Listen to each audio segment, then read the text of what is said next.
Yuda akhirnya benar-benar pergi. Aku juga tak berniat untuk mencegahnya. Mungkin semua memang harus seperti ini.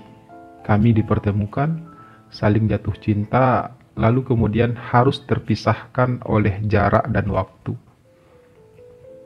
Namun meskipun kami terpisah secara fisik, kami tetap bisa saling berkomunikasi dan saling memberi kabar meski hanya melalui ponsel.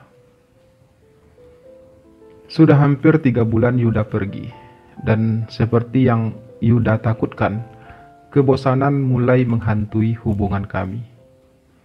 Kami hanya bisa saling telepon-teleponan atau hanya sekedar video call, dan hal itu justru semakin menyiksa perasaanku.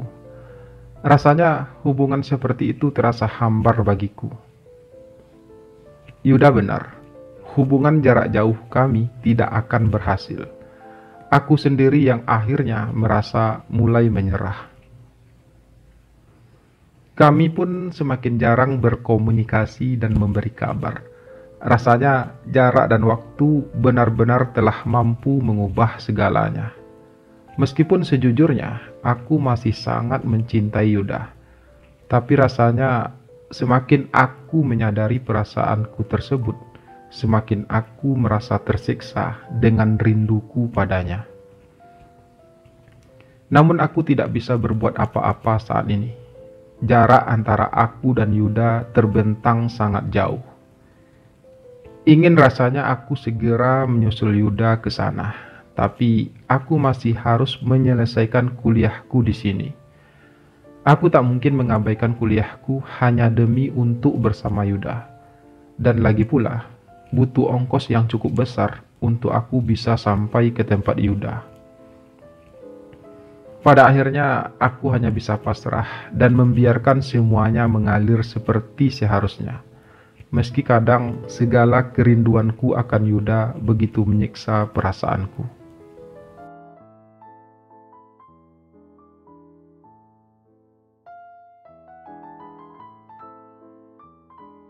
Dan waktu pun terus bergulir, tanpa bisa dicegah ataupun dipacu. Aku mencoba menjalani hidupku, meski tanpa kehadiran Yuda lagi.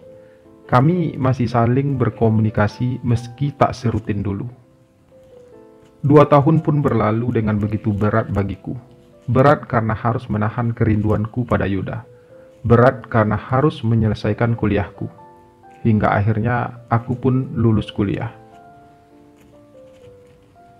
Setelah lulus kuliah, aku pun meminta izin kepada orang tuaku untuk mencari pekerjaan di kota di mana Yuda tinggal. Meski berat, orang tuaku tetap memberikan aku izin. Aku sengaja datang ke kota Yuda tinggal. Aku juga sengaja tidak memberi kabar kepada Yuda terlebih dahulu. Aku ingin memberi kejutan kecil untuk Yuda dengan mengunjunginya diam-diam. Dan sesampai di sana, justru aku yang merasa terkejut. Karena saat aku datang ke kos Yuda, aku justru menemukan Yuda sedang berduaan dengan laki-laki lain di kamar kosnya.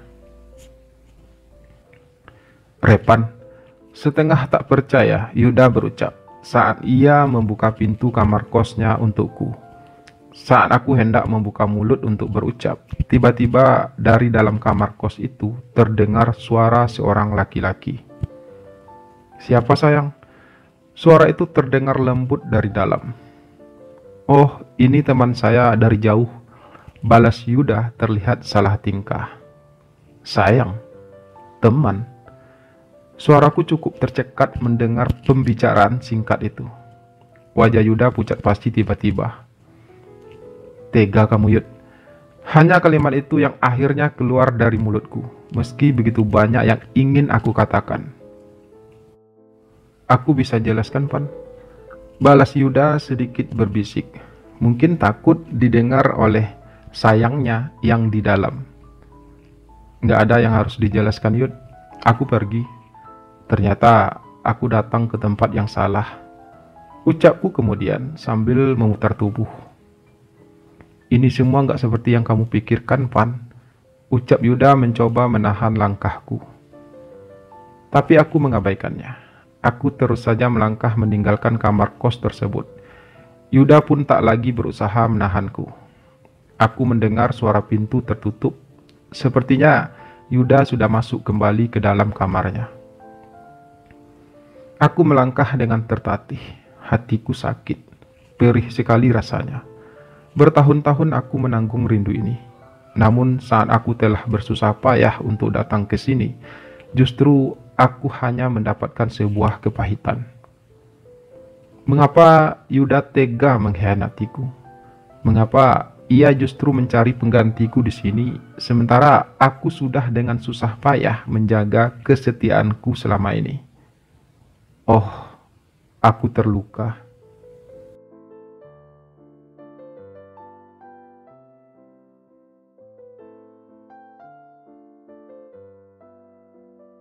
Dalam kepatah hatianku, aku mencoba mencari tempat kos untuk aku tinggal sementara.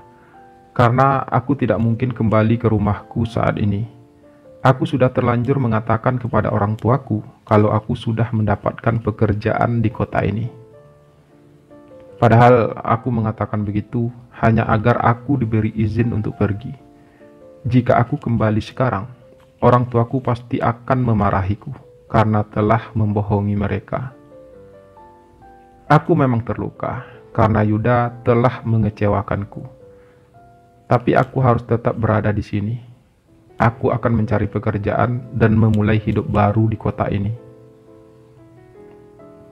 Setelah berkeliling selama hampir seharian, aku pun akhirnya menemukan sebuah tempat kos yang cukup jauh dari kediaman Yuda. Aku sudah bertekad untuk tidak lagi bertemu dengan Yuda. Aku harus bisa melupakannya. Beberapa kali Yuda coba menghubungiku, tapi aku tak menggubrisnya. Bahkan aku sengaja memblokir nomornya dari ponselku. Setelah mendapatkan kesepakatan dengan pemilik kos, aku pun segera masuk ke kamar kos baruku itu. Aku ingin beristirahat. Aku merasa sangat lelah. Setelah menempuh perjalanan selama sehari semalam naik bis dari kotaku menuju kota ini, dan sesampai di sini, aku justru menemukan Yuda bersama laki-laki lain. Dan setelah seharian aku harus berkeliling naik taksi online untuk bisa menemukan tempat kos ini. Kini saatnya aku harus beristirahat. Aku harus mengistirahatkan tubuh dan pikiranku, karena aku benar-benar merasa lelah.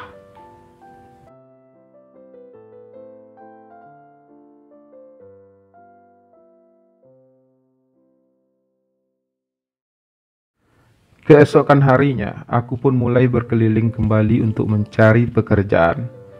Aku juga mengirimkan beberapa lamaran kerja ke beberapa tempat. Aku memang harus segera mendapatkan pekerjaan, karena uang persediaanku sudah mulai menipis. Saat aku sedang beristirahat di sebuah halte, tiba-tiba Yuda datang menghampiriku. "Dari mana kamu tahu aku di sini?" tanyaku, mencoba bersikap biasa saja. "Itu nggak penting, Revan. Yang pasti, sejak kemarin aku selalu berusaha mencari kamu. Kebetulan tadi aku melihat kamu dari kejauhan. Jadi, aku datang ke sini." Jelas Yuda.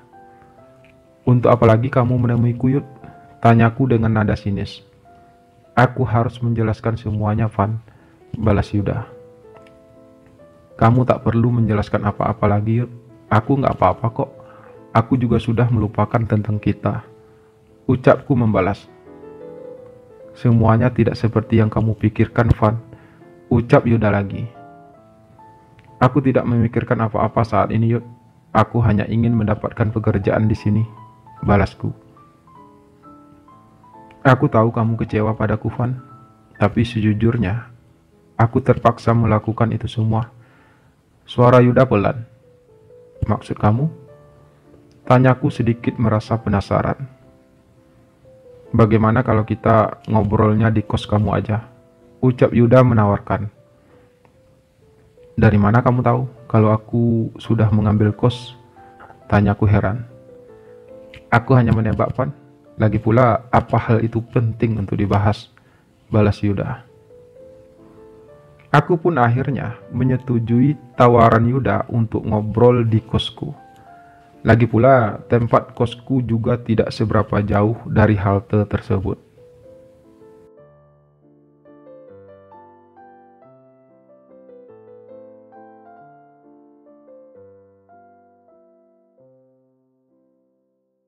Laki-laki yang di kamar kosku waktu itu adalah Pak Rusli, ucap Yuda memulai obrolannya saat kami sudah berada di dalam kamar kosku. Aku nggak mau tahu siapa nama laki-laki itu, balasku sinis. Pak Rusli adalah manajer minimarket tempat aku bekerja sekarang. Ia sebenarnya sudah menikah dan sudah punya 2 orang anak. Pak Rusli sudah berusia 40 tahun lebih. Cerita Yuda lagi. Apa kamu ingin mengatakan bahwa kamu lebih menyukai laki-laki yang lebih tua? Tanyaku menyela. Biarkan aku menyelesaikan ceritaku dulu, Van. Nanti setelah aku selesai bercerita, kamu bebas menilai siapa aku sebenarnya. Balas Yuda cepat. Oke, ucapku singkat.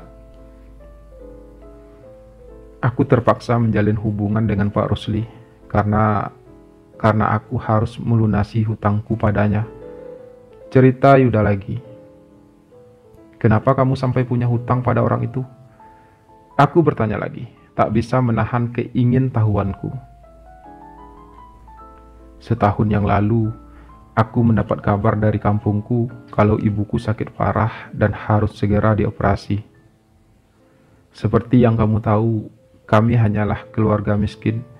Jadi jelas kami nggak punya uang untuk biaya operasi ibu. Aku pun nekat meminjam uang pada Pak Rusli demi biaya operasi ibuku. Pak Rusli bersedia meminjamiku, tapi dengan syarat aku harus melunasinya dengan cara dicicil dan dipotong melalui gajiku setiap bulan. Tapi ternyata tidak cukup hanya seperti itu.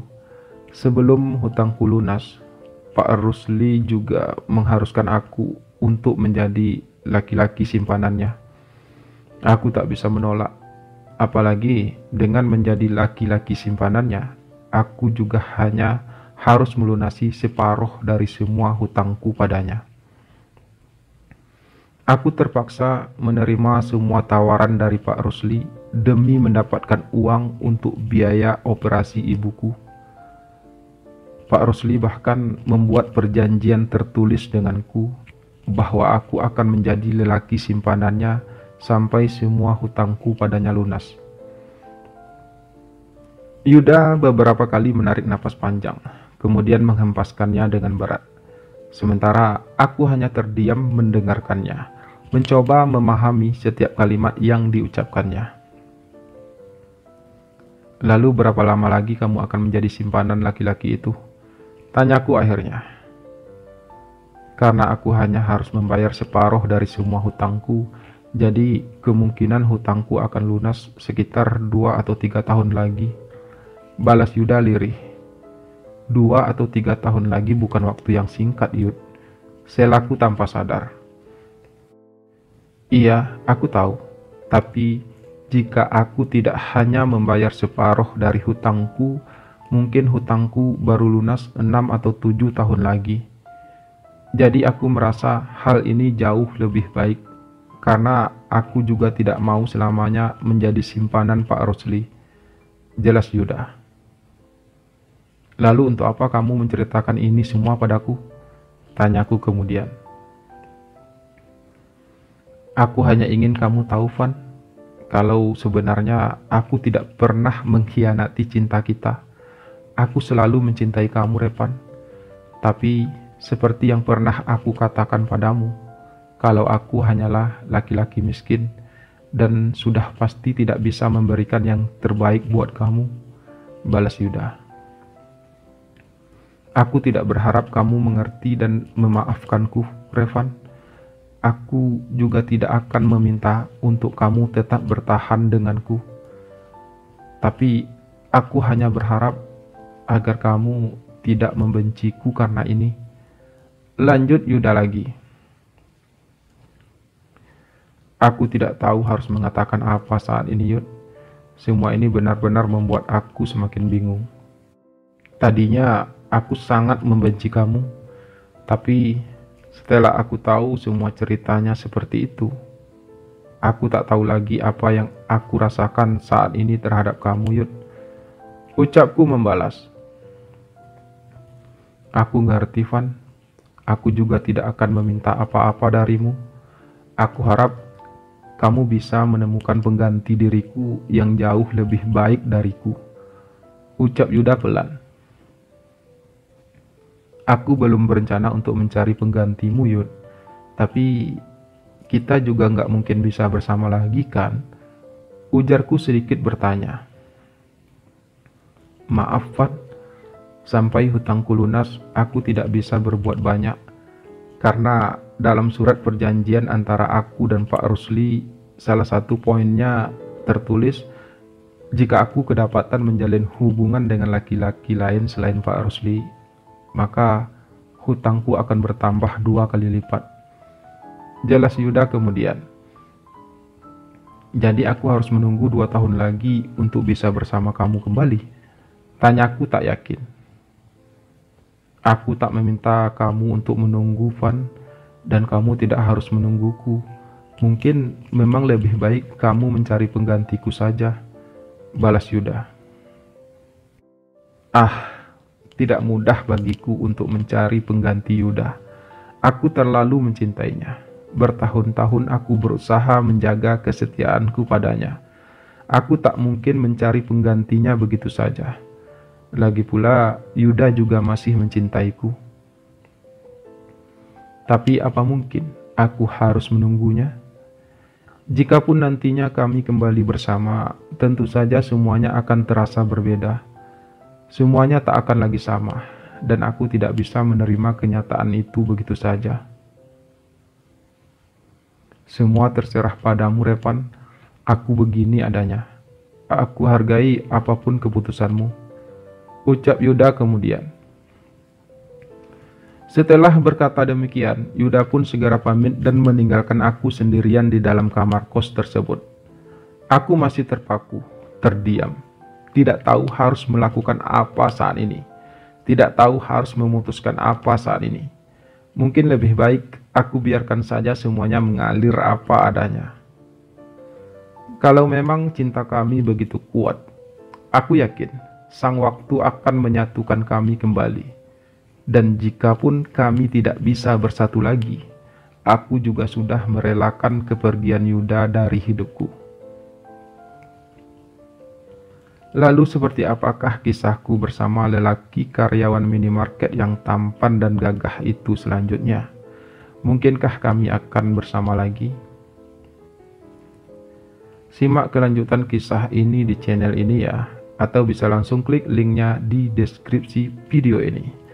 Terima kasih sudah menyimak video ini sampai selesai. Semoga terhibur. Sampai jumpa lagi di video selanjutnya. Salam sayang selalu buat kalian semua.